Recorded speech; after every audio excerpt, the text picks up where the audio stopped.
On this episode of Delivering Marketing Joy, I talk with Larry Cohen from Axis Promotions about where he finds his inspiration. This episode of Delivering Marketing Joy is brought to you by Gold Star. When you're looking for the simplest, most creative ways to buy promotional writing instruments, go to goldstarpens.com/DMJ to learn more and get your free Simplicity Starter Kit.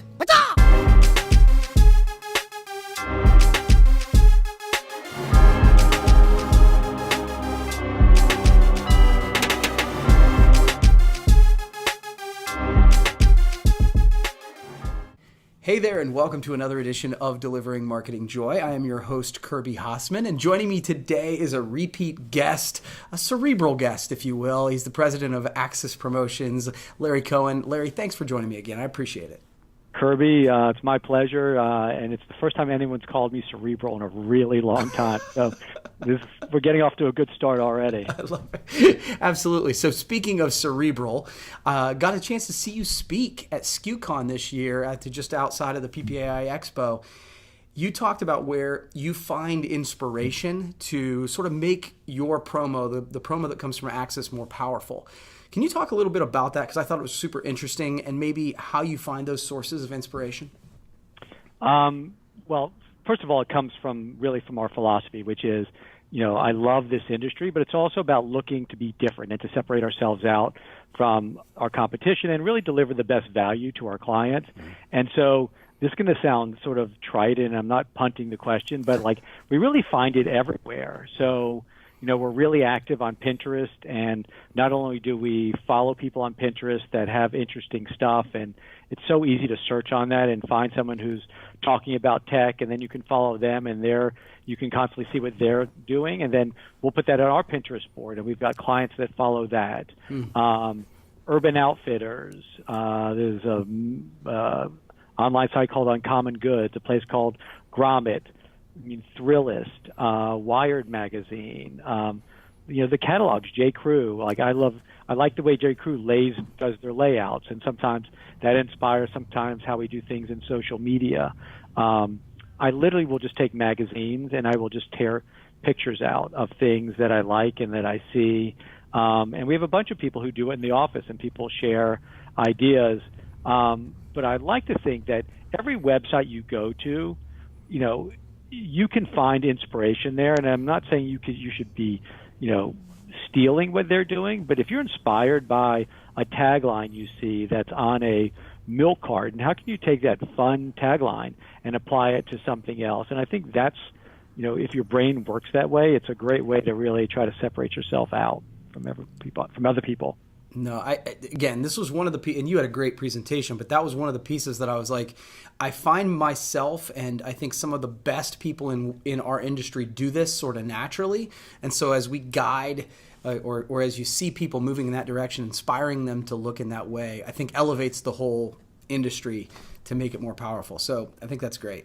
And look, and you've got Google, and you have Amazon, and I mean, there's so many resources, and I don't know how old you are, Kirby, but I'm around long enough where you used to have to pay to get catalogs shipped to your office. You had this big rack, and then you had to actually go to this encyclopedic volumes and look up. I'm looking for a mug with a C handle, and it was printed. You had a magnifying glass so you could read it. And then hopefully you could see a picture. We live in a visual world, Instagram. You can follow suppliers, you can follow competitors, there's so many resources out there. And I mean, yes, the business world can be tough, but in some ways it's a lot easier now to learn and to sell than it has ever been. So I just encourage people be curious. Yeah. That's probably the best advice. No, I love that. And, you came into the industry, I know, like a lot of people, I think, in our industry, almost by accident, right? Now you've grown it, Axis, to be a very successful company. So if you had to attribute a couple of things to your success, what might some of those be? I think one of them for sure would be I didn't fear not being successful. Ooh, I like that. Right out of that, because I thank my parents frequently about this, and when I get to do things like this, they watch them and they're filled with such joy. But I think my parents kind of taught me that they came from nothing and they became very successful. But they also said, look, you can always make money, So find things that you're curious about and things that you have fun doing, and then follow that path. And if it leads you down the wrong path, you can change direction. So, like I've had a hot dog cart. I've bought and renovated houses. I worked on a rescue squad. So I was going to medical school, and then I went to law school. And taking a leap of faith to go into this industry from being a lawyer there was a lot of explaining to do to my parents and to my in-laws. Who were like, what is he selling and what is he doing? But I was telling someone the other day, I was talking to somebody who we just hired, and I said, sometimes in life you find the thing that is perfect for you. And like, I love product. I love seeing different things. I'm very tactile. I'm very visual. And this industry just offers that up every single day. And when somebody invited me to come down and, when I was kind of in this business but didn't know it existed, said, come to Dallas. And I walked in, I was like, this is awesome. So I think the lack of fear was one. And the other one was, and I mentioned this at the SKUCon event, is mentorship, right? Like, having people that helped me along the way and really took me under their wing. And when I was making mistakes, they helped guide me. I wasn't afraid to ask questions. And by the way, I wasn't afraid to be wrong. And I, even today as a business owner, we're up to about 80 people, and we hire new people. My first thing I say is, like, if you know a better way of doing it, I am not vested in any process or anything that we do here. If you have a solution, basically tell me what the solution is. If it requires money, let's figure out what that costs. And if we have the money, let's do it. If not, let's budget for it. But bring your experiences and make us better. And so that really helped. And, even today, it's much easier now to find mentors than it ever was between, Promo Kitchen and all these networking events and listening to podcasts like that you do and learning things. I mean, there's so many resources out there than, when I quit my job as a lawyer and suddenly was sitting in a spare bedroom by myself thinking, like, what am I doing, doing this?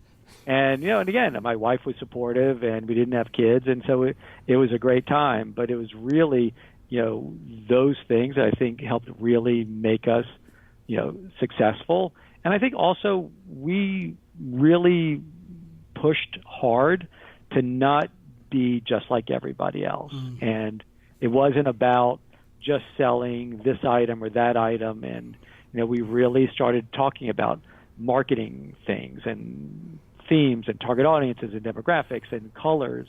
And, back then it was really, kind of revolutionary because people were like selling products and people were sending catalogs out and telling their clients to pick something. And today, as an industry, I feel really strongly and talk about this all the time, is that you've got to sell something different, because if you're just going to sell product, it's a lot easier to buy online than to talk to me or Kirby. I mean, we're nice guys, but you don't want to talk to us unless we bring something different to the table. Yeah, bring value for sure. Dude, that's great advice, Larry. Final question for you. You recently wrote an article that I enjoyed about the way we discuss what we do, and some of the words we should stop using. Why do you think that matters so much? Because I think words define the industry. It defines who you are, right? Like job titles. People care about their job titles. We care about what they call us, right? And, every word comes with baggage. And sometimes it's good baggage and sometimes it's bad baggage. Right. And I think our industry overall, for as creative it is and for as impactful as we can be, we have just done historically, I should say, have done a terrible job, defining what we do as having little to do with product and more to do with marketing. We're unabashedly, we only make money when we sell product. But if we're not talking about what we do as marketing and being able to move the needle and impact behavior and help people make decisions, we have that capability. But if you talk about slapping a logo on something, or people go, oh, you're in the tchotchke business, or the trinkets and trash, or the doodads, and yes, they may believe that, or they may use those words, but that gives you an opportunity to correct them and say, like, yeah, I know sometimes our industry calls it that, but that's not really what we do, and that's not why I'm here. I'm here to help you build your business, build your brand, change behavior, and then you can get their attention. Now, I hope when you make those promises, you can, and that's why, going back to the first question, where do you go for inspiration? Yeah. But I think that's why words matter, and like, you don't want to be a product person. Right. You may want to be a product expert, but you don't want your industry to be defined as by the products you sell, because we are an amazingly impactful business when we do this job right. Yeah, no, totally agree. Larry, thank you so much. You've answered my 3 questions. I give everybody a chance to ask me a question. Do you have one for me? Sure. You were like, when you were in 12th grade and you were getting ready to graduate from high school, what did you think you were going to be, and what did your parents want you to be? Oh, man, this is great. I love this. And no one has asked me this. So when I was in 12th grade, I was really hoping I would not be in jail long term. But I wanted to be a professional tennis player. And I went to school. I always joke that, most people went to college to study something. I went to college to play tennis. That was 100% why I went, and that is what got me through school. By the time I realized I was not wanting to pursue that, I was 3 years into college, and it was too late to quit, right? And so at that point, then it was like, okay, I wanted to be a sports broadcaster. And so, yeah, that's and then as things evolve, careers evolve. And so, I think that's one of the reasons I still love doing video to this day. Well, you do. You definitely do a good job of it. And what did your parents want you to be? Happy. I mean, my parents, and I can honestly say this wasn't, they were not pushing me in any direction. I would say, looking back, the idea that I'm an entrepreneur does not surprise them at all. So I don't think there was a specific thing. They weren't thinking that I needed to be a doctor or a lawyer. It was, I think that truly I left school thinking I could be whatever I wanted to be. I know you're the interviewing guy, but I'll say, like, that's a great answer, because I would say that that's probably the way my parents were. Mm-hmm. Like, they were not pressuring me to be a doctor. It was something that I wanted to do. And right. As I said, I've done autopsies. I've done lots of that stuff. But when I said I wasn't going to go, there was no pressure on me to go. And they've been, supportive all the way through. And I think they're, listen, we're lucky, right? Yeah. So. No, it's 100% right, in the sense that what you just said is that it allowed me, I think just like you, to kind of evolve through and land where I probably needed to be. So it's kind of cool. That's great. You still play tennis? I do, a little bit, yeah. Not as often. No, but now you're an entrepreneur, you can. Yeah, that's right. Well, Larry, thank you so much for taking the time. I appreciate it. We'll have to do it again sometime, okay? I'll do this anytime. Thanks, Kirby. All right. Well, that's going to wrap up this edition of Delivering Marketing Joy. We'll see you next time. This episode of Delivering Marketing Joy is brought to you by Gold Star. When you're looking for the simplest, most creative ways to buy promotional writing instruments, go to goldstarpens.com/DMJ to learn more and get your free Simplicity Starter Kit.